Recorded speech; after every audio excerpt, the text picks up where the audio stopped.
Hey everyone, welcome back. I'm excited to be here with our fourth and final part of our four-part series around supercharging your marketing efforts with AI.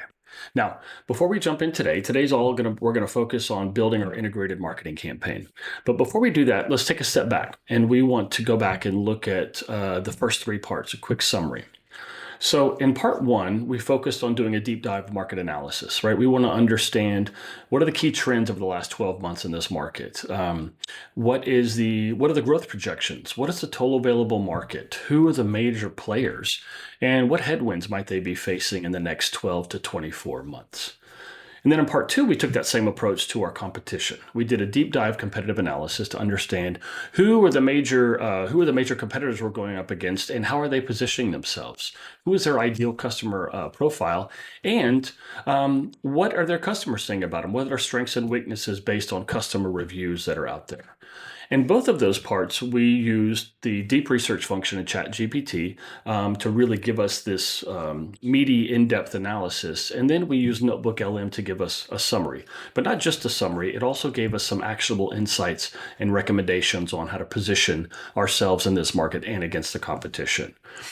Then in part three, we shifted over to arming our sales team. We created battle cards based on the competitive analysis that really gave a lot of detail into, for each of these three competitors, where are we going to win and where are we going to lose?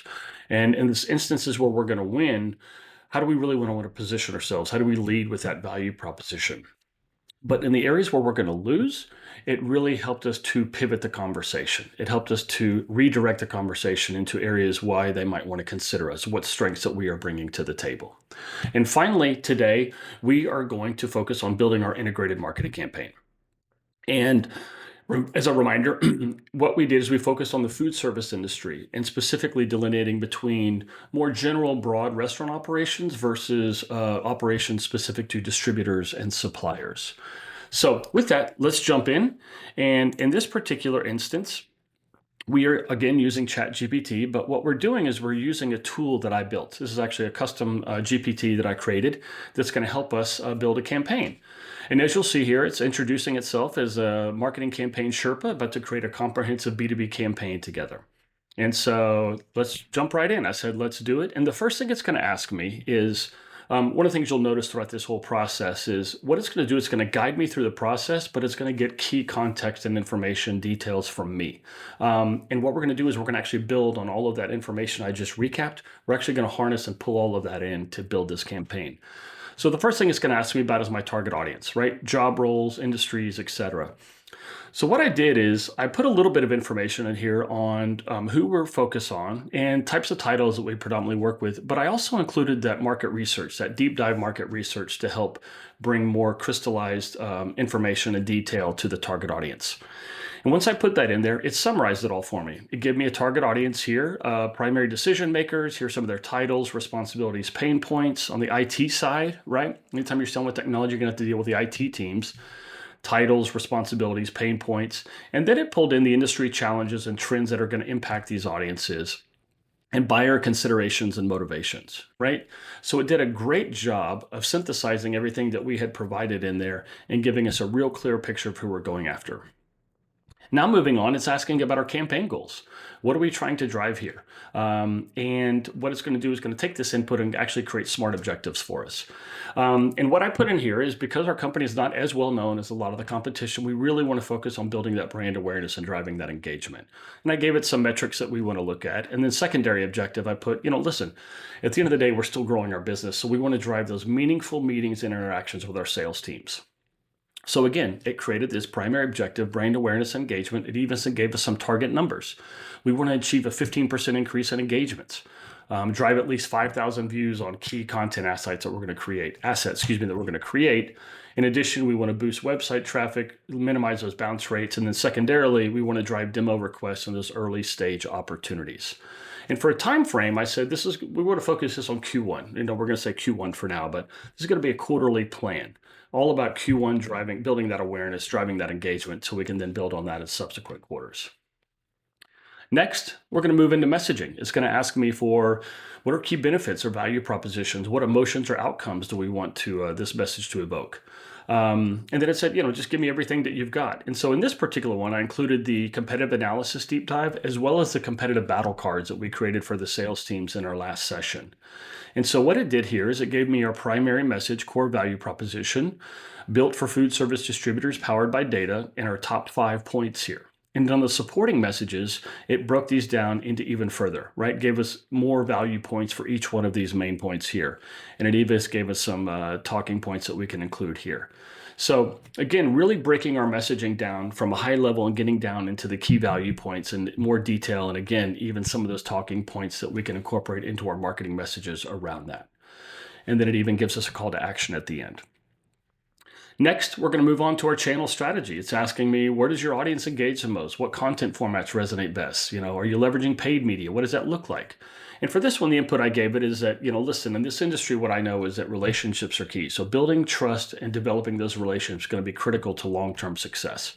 So our ability to meet with these people in person, especially at industry events, is going to be important. But we also have limited budget. We can't just go all out for every one of these events. So in this particular point, I said, hey, we want to find the top 2 and go all in on those, but we also want some guerrilla style tactics on the other 4 events throughout the year that we can still have a presence there, still drive some engagement there, but we just don't have the budget to go all in. Also going to lean heavily on content marketing. Creating that content that's engaging is going to help build our brand. And on this one, I said we're going to invest a little bit into paid media, but for now, we're going to really put a lot more emphasis on those organic channels.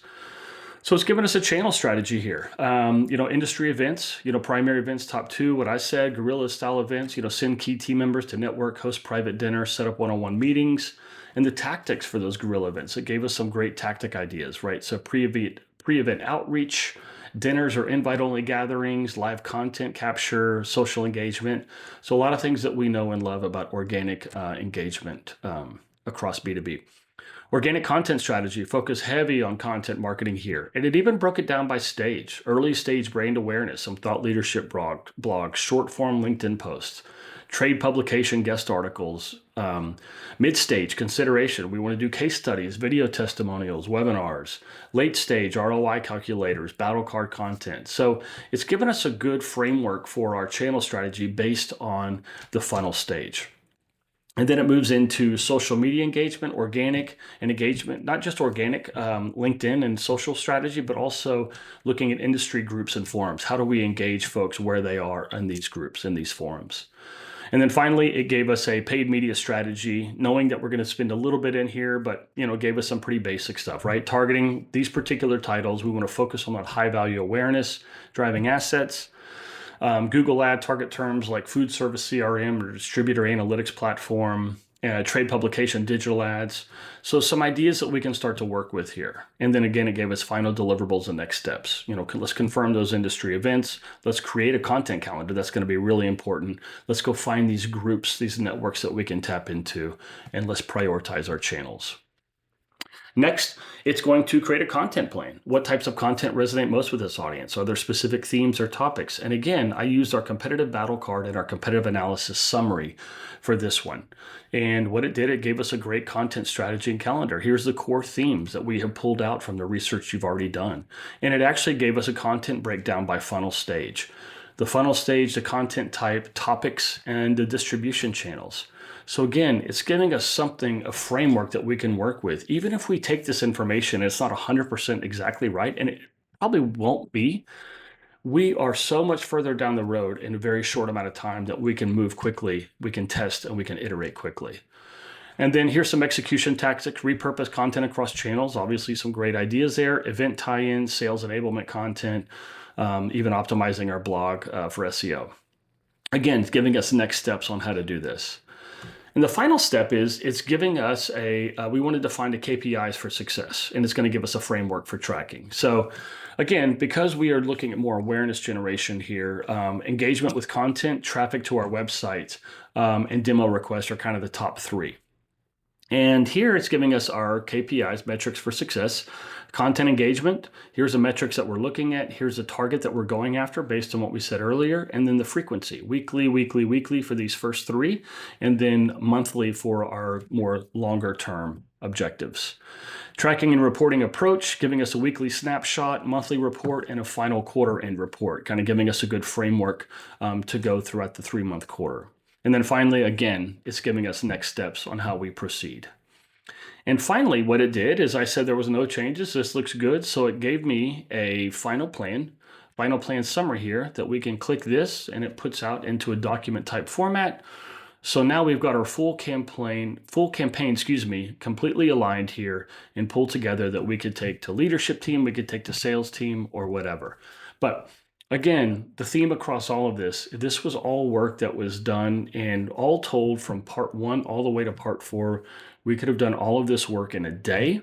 And that includes some review and refinement, let's say 2 days to really get it fully crystallized. So other things that we could have put in here when we're creating this campaign is we could have uploaded some campaign data from our last quarter or last year, so it can really understand where are things effective and where are they not. So again, really, really, really great information here. I hope you found this useful. I hope you got some ideas that will help you in the future. And if you missed the first 3 parts and you want to go back and check it, just go to my YouTube channel at Beard Marketing Solutions, and all the videos will be there. And I hope you have a great rest of your week, and I'll talk to you soon. Bye.